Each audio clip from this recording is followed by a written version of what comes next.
Hello everyone, my name is Donna McNair and I'll be doing my report on Hurricane Camille, monster storm of the Gulf Coast. Hurricane Camille hit the Gulf Coast of Mississippi on August 17, 1969 as a Category 5 hurricane, only one of three to make landfall. The winds measured over 200 miles per hour with a low barometric pressure of 26.84 inches. The storm surge of 24 feet on top of the 10 feet tide made a 34-foot wall of water pummeling the Mississippi coast. Property damage equaled over $11 billion, with 347 people dead or missing. Two things to keep in mind here. This is a satellite image of Hurricane Camille on August 16th, so that will be important on the next slide.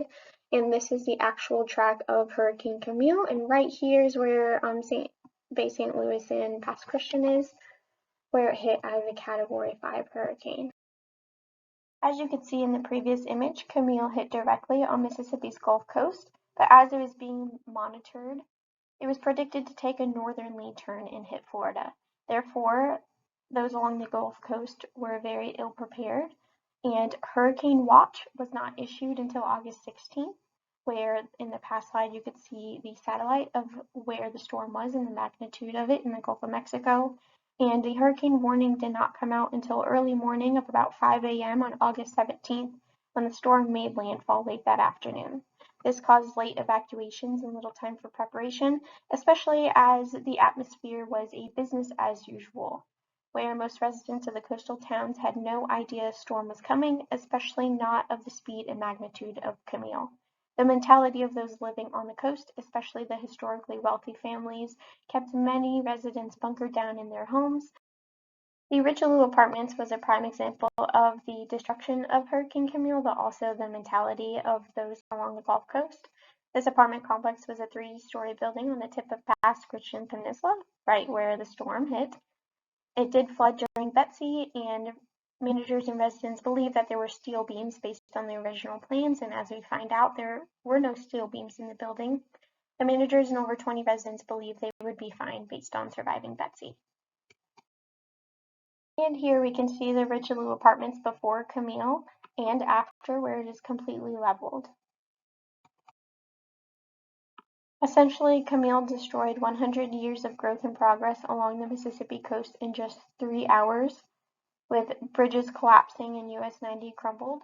According to the Red Cross in Mississippi and Louisiana, this large number of homes were destroyed or damaged.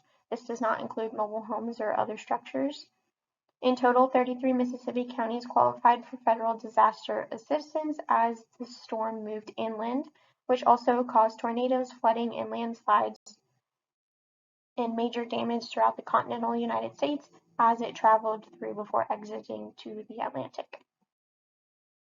Camille sparked the change in emergency management public policy in the Gulf Coast, as preceding efforts to mitigate had been inconsistent and unproductive, and Betsy, preceding the hurricane, acted as a training opportunity for the newly developed Civil Defense Force.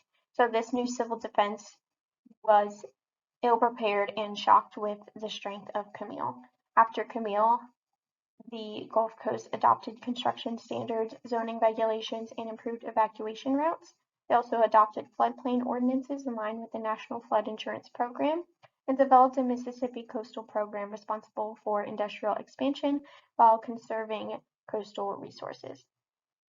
It also brought the creation of an emergency management one-stop command center known as the Governor's Emergency Council, and in 1973, the Coast got an early warning system.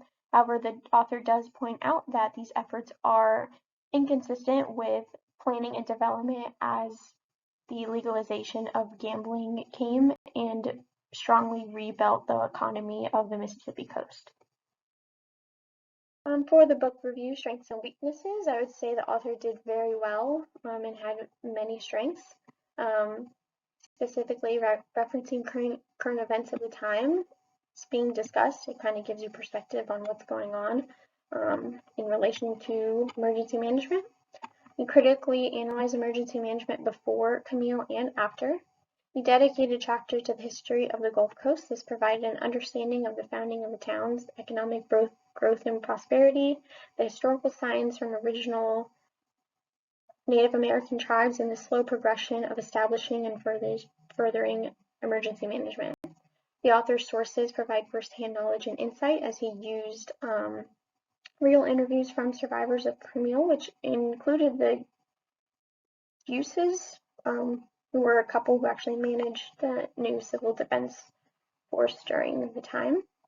One weakness is that he did jump back and forth when using interview information, and it was hard to keep up with who is who. And here are my references.